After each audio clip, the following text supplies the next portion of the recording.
If we think of ways that we can get around discord and come out of a system and back into another, we may consider something like a black hole and then a white hole. And in complex analysis, we will have an object go into a system where it generates some series of expressions that end up resulting in some real number. We can do that with some secondary system that essentially produces some output result from the same domain or universe of discourse, but is different in its generating structure, and thus, if described in terms of the properties that make it up, will be a different object. And I ask you, how does this pertain to the nature of a soul? Well, if your domain is really small, if what you consider yourself isn't just one thing, but sort of a blurry image, then you may really be able to think of yourself as something within a particular domain. And it is emitted, it comes out, it is modified, and it may go back into a black hole and be confused with the original object or objects from the domain that it came from. Anyway, this is blown up and it's out of proportion for me because the problem I have is the fact that the white hole is different properties than the black hole that generate the object. So I would not say that what is in the black hole is necessarily the same that is in the white hole. In other words, yes, Jesus, we may both be in hell guarding to protect that place from such a stupid thing. And yes, those may be our pieces down there. And yes, there may be more stuck down there because we didn't do it the right way. But nobody likes mine. So I'm just sitting down here alone, waiting to answer any questions.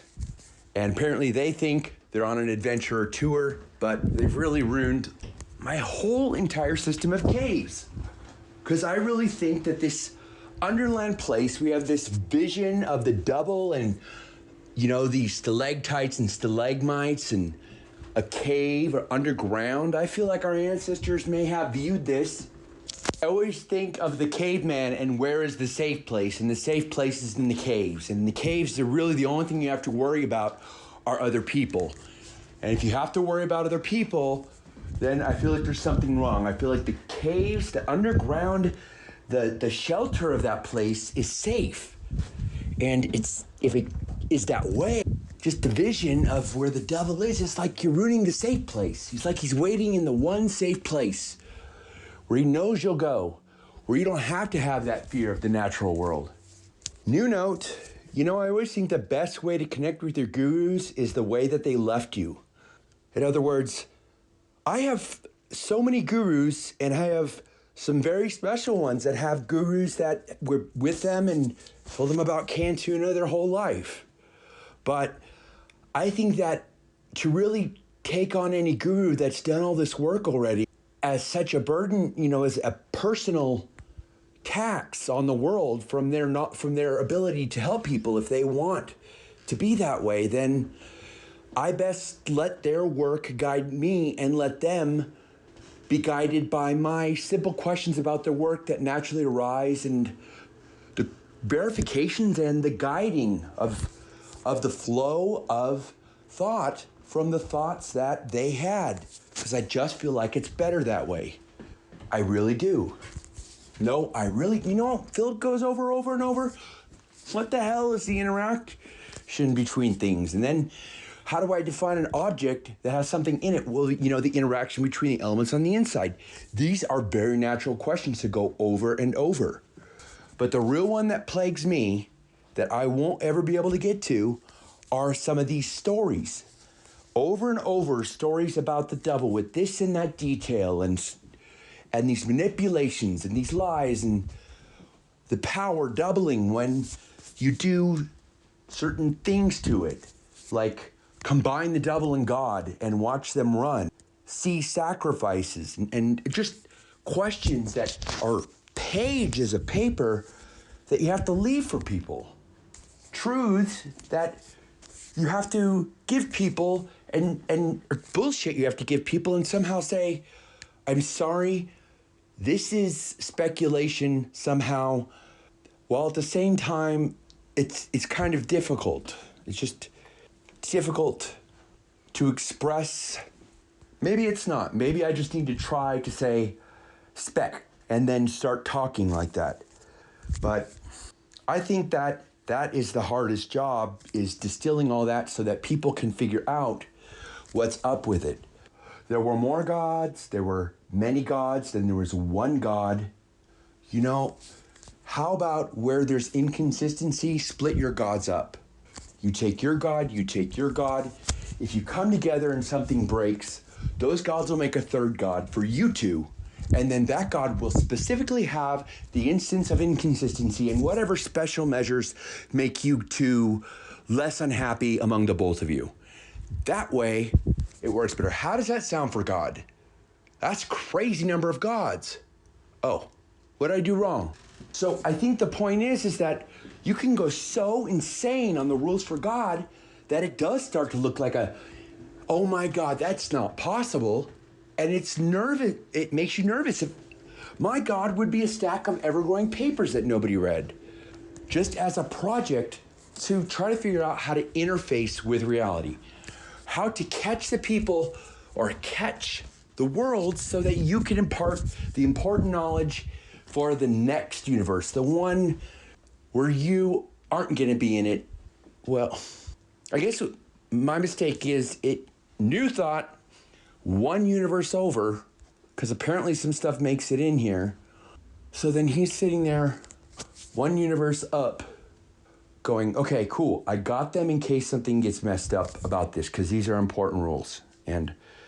Or, I don't know, because this assumes that there are two realms.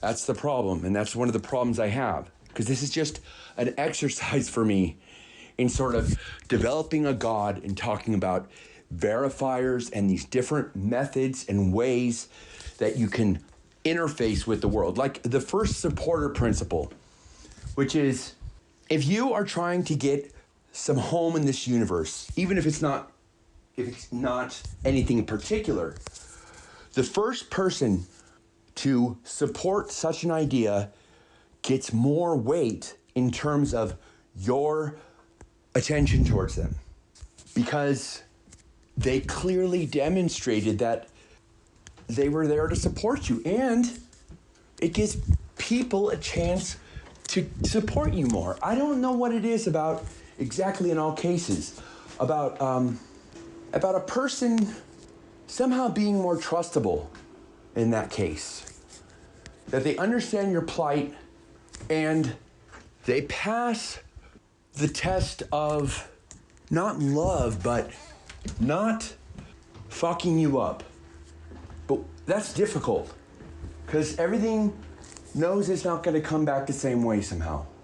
So if I am a quantum computer, if I'm a classical computer, and I somehow have this ability to come back and somehow ask for an incarnation, a new place in the world, I know that I'm not going to be the same. I could be like Philip's crazy quantum bullshitter computer, quantum God, which is essentially allows the interference from the environment and uses it to entangle itself with stuff and produces what looks like, evolutionary garbage, but really does something in the end.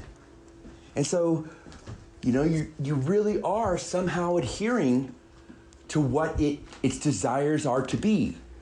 But seemingly every God that I have ever encountered comes off a little like, here's some fear of me. Do you trust me to let me in? I don't know why it's not, hey, can I come in? Or I'm in, but there's a little fear, and there must be a good reason for it. There's so many, but you can't have it because you're a leaky sieve. Darn it. Oh, well, that's true. And that's one of the other ones I can't stand. Don't hold them back. And it's like, I feel like the biggest principle that humans are crazy about is that aliens are coming to get us, and they're evil and they're going to get us. This drives me insane. You see a ship with at least 3 different kinds of species on it, and you think they're all coming to get humans. So all of these planets banded together, similar form, different species, and they've come just for the humans. With all this advanced technology, 3 planets must be dead, and they're coming to wage war with a massive population, because somehow it seems like the best weapons are discovered early on. So you have to learn to trust things. And another one is game theory. There's some rule that says that a country is always benefits from trading with another country. So I can shut myself up all I want, but if I interact with that country down there and trade goods, somehow the world's gonna be a better place no matter what. And another one is scarcity of resources. And we don't really have a problem with that right now. I don't understand the fear people have of computers and aliens. If you're worried about what makes it in the ultimate end when there's one kind of thing standing there, I imagine it would be a computer or a robot, something like that, just because it can handle those kinds of extremities better. It can be built to do that, but a human wouldn't. What would a human be at the end? A human inside of a machine, standing there, getting ready to die, saying, "Oh, damn it, cars made it." And, I know that's not cool, but actually, you know what I would be happy with?